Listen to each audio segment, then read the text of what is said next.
नमस्कार मित्रों, मौलिक अधिकारों के अगले टॉपिक को लेकर आज मैं फिर हाजिर हूँ।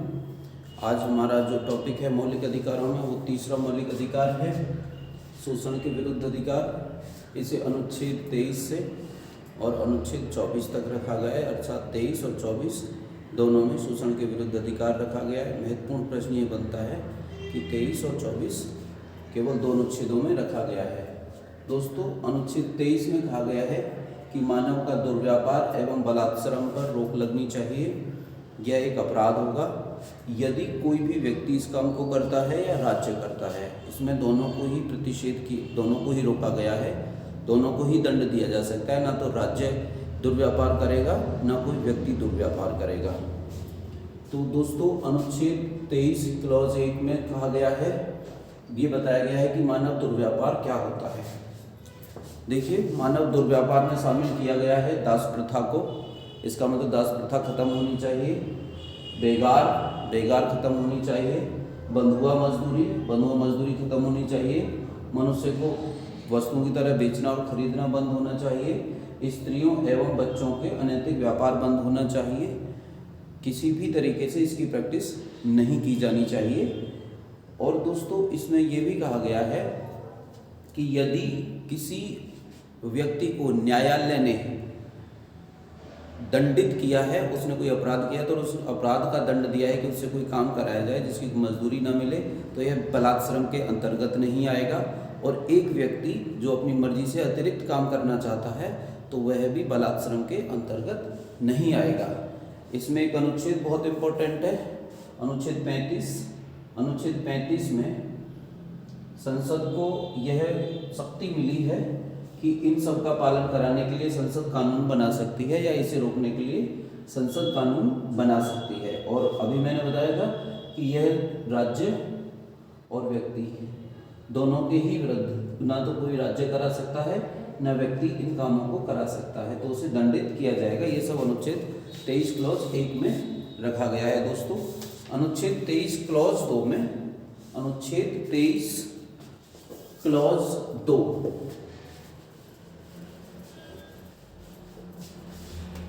अनुच्छेद 23 क्लॉज 2 में ये कहा गया है कि सार्वजनिक भलाई के लिए यदि राज्य चाहे तो लोगों से काम करा सकता है, लेकिन इसमें किसी भी आधार पर, धर्म, जाति, मूलवंश आदि के आधार पर किसी भी प्रकार का राज्य भेद नहीं करेगा। एक और बात इसमें कही गई थी, तो इसका मतलब है कि सार्वजनिक हित में राज्य काम करा सकता है। 1983 में सुप्रीम कोर्ट ने ये आदेश दिया था कि जेल के अंदर यदि कैदियों से कोई काम कराया जाता है तो उन कैदियों को काम के बदले उचित मजदूरी मिलनी चाहिए, उचित मजदूरी मिले। ये 1983 में सुप्रीम कोर्ट ने अपनी तरफ से एक निर्णय दिया था। और 1984 में एक निर्णय और दिया था, और उसमें कहा गया था कि केवल बंधुआ मजदूरों को मुक्त कराना ही उचित नहीं है, राज्य की यह भी जिम्मेदारी होगी कि वह उनका पुनर्वास भी करे। कहीं ऐसा ना हो कि राज्य उन्हें छुड़ा ले और पुनर्वास ना करने की वजह से दोबारा से वो लोग उसी परिस्थिति में फंस जाएं। दोस्तों, अनुच्छेद 24 पर आते हैं।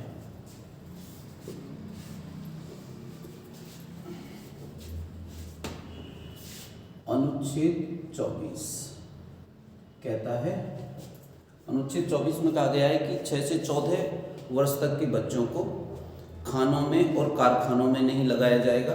बाद में उच्चतम न्यायालय ने ये निर्णय भी दिया कि होटलों में और घरों में भी 14 साल तक के बच्चों को नहीं लगाया जाएगा। उससे उनके स्वास्थ्य की और उनके कंस्ट्रक्टिव ईयर्स की भयंकर हानि होती है। तो मैं 6 से 14 साल तक के बच्चों को जोखिम भरे काम में नहीं